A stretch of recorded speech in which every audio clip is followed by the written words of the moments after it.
بسم الله الرحمن الرحيم. أعوذ بالله من الشيطان الرجيم. سبحان الذي أسرى بعبده ليلا من المسجد الحرام إلى المسجد الأقصى الذي باركنا حوله لنريه من آياتنا إنه هو السميع البصير. عزیز طلبہ اکرام، سبق نمبر 151 سورہ بنی اسرائیل یا سورۃ اسراء۔ یہ سورہ قصص کے بعد نازل ہے اور ترتیب نزولی کے اعتبار سے یہ 50 نمبر ہے۔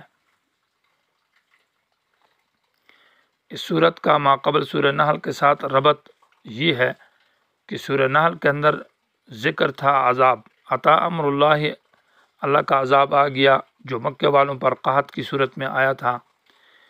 اس صورت کے اندر ان اسباب کا ذکر ہے کہ جن اسباب اور جن گناہوں کی وجہ سے عذاب آتا ہے۔ دوسرا ربط یہ ہے اور وہ اسباب یہ ہے کہ انکار من التوحید یعنی شرک مستمرہ، معصیت مستمرہ، ہمیشہ کے لیے انسان شرک اور گناہ میں جب ڈٹا رہتا ہے تو اللہ کا عذاب آتا ہے۔ اسی طرح انکار من المعجزات کہ معجزات سے انکار اور معجزات کی توہین یہ سبب عذاب ہے۔ اسی طرح اخراج الرسول اور اخراج اہل الحق، رسول کا اور اہل حق کا اخراج کرنا، ملک سے ان کو در بدر کرنا، یہ سبب عذاب ہے۔ اسی طرح استہزاء بالرسل والعلماء، انبیاء اور رسولوں کے ساتھ استہزاء اور مذاق کرنا یہ بھی سبب عذاب ہے۔ تو اسباب اربعہ للعذاب کا اس صورت میں ذکر ہے۔ ربط نمبر 2 یہ ہے کہ پہلے ذکر تھا ادعو الی سبیل ربک بالحکمہ کہ حکمت کے ساتھ دعوت دے دو۔ اس صورت کے اندر حکمت کی تفصیل ہے۔ آیت نمبر 39 کے اندر انشاءاللہ اپنے موقع پر ذالک مما اوحی الیک ربک من الحکمت، وہ امور جو تقریباً 22 امور ذکر کیے ہیں، کچھ اوامر اور کچھ نواہی صورت کے تیسرے چوتھے رکوع کے اندر، ان کی وہ حکمت کی تفصیل ہے۔ چوتھا ربط یہ ہے کہ سورہ نحل کے اندر ترغیب تھی ہجرت کی طرف اور صحابہ اکرام کی ہجرت کا ذکر تھا حبشے کی طرف۔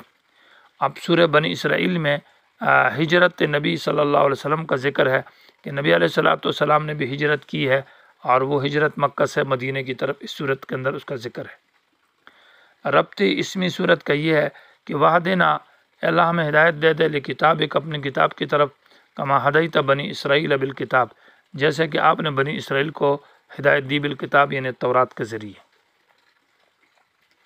سورت کا دعویٰ ہے کہ ان امور کا بیان جو سبب عذاب ہے، یعنی جن چیزوں سے عذاب آتا ہے ان 4 امور کا ذکر ہے۔ یعنی قرآن کی وہ صورت جن کے اندر اس بات کا ذکر ہے کہ کن کن کاموں سے اور کن امور سے عذاب آتا ہے، تو وہ صورت اسراء ہے۔ نمبر 1 شرک، ایسا گناہ ہے جب شرک مستمرہ ہو، شرک دوام پکڑ لے اور ہمیشہ لوگ شرک میں مبتلا ہیں تو یہ سبب عذاب ہے۔ نمبر 2 استہزاء بالرسول، انبیاء کی استہزاء کرنا اور ان کے ساتھ مذاق کرنا، علماء کا استہزاء کرنا، یہ سبب عذاب ہے اہل حق کا۔ نمبر 3 استہزاء بالمعجزات کہ معجزات کے ساتھ انسان، جو اللہ تعالیٰ کی معجزات ہے، قرآن ہے اور اللہ تبارک و تعالیٰ نے جو انبیاء کو معجزات دیے، ان معجزات کا استہزاء اور مذاق ہو تو عذاب آتا ہے۔ نمبر 4 یہ کہ اخراج اہل حق، انبیاء کا اور اہل حق کو جب ان کے ملک سے نکالا گیا ہے، ان پر ظلم کیا گیا تو عذاب آتا ہے۔ یہ 4 چیزیں ہیں جو صورت کا دعویٰ ہے، یعنی ان امور کا ذکر ہے جو سبب عذاب ہے، وجوہ اور اسباب۔ صورت کے اندر توحید کا ذکر بھی ہے اور صورت میں رد ہے شرک فی التصرف کے اوپر بھی، اسی طرح رد ہے شرک فی العلم کے اوپر بھی، شرک فی الدعا والعبادت۔ اور صورت کے اندر رد ہے مشرکین بالعباد، جو نیک بندوں کو اللہ کے ساتھ شریک ٹھہراتے ہیں، ان پر بھی صورت میں رد ہے، اور ان پر بھی کہ مشرکین بالملائکہ، ان کے اوپر بھی صورت میں رد ہے۔ صورت کا خلاصہ اجمالی یہ ہے کہ صورت کے اندر کل 4 حصے ہیں۔ پہلی آیت سے لے کر آیت نمبر 57 تک یہ صورت کا پہلا حصہ ہے، جس کے اندر اس بات کا ذکر ہے کہ شرک مستمرہ اور معصیت مستمرہ یہ سبب عذاب ہے، اور بنی اسرائیل کے اوپر 2 عذابوں کا ذکر ہے۔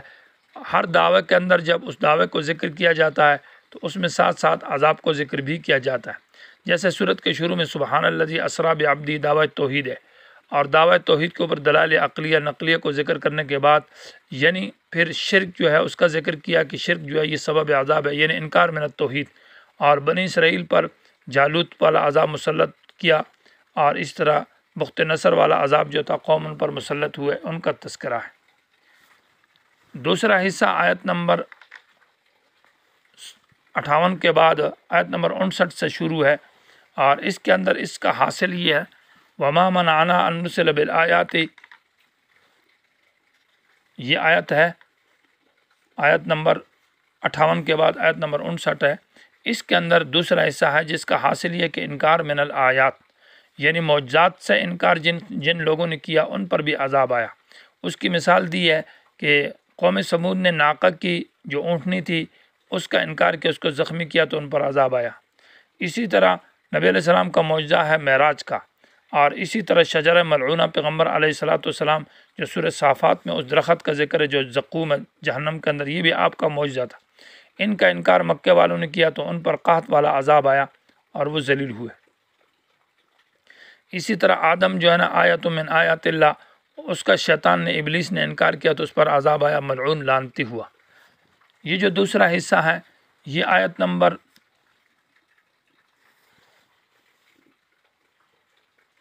74 تک ہے، آیت نمبر 74 کے بعد 75 ہے۔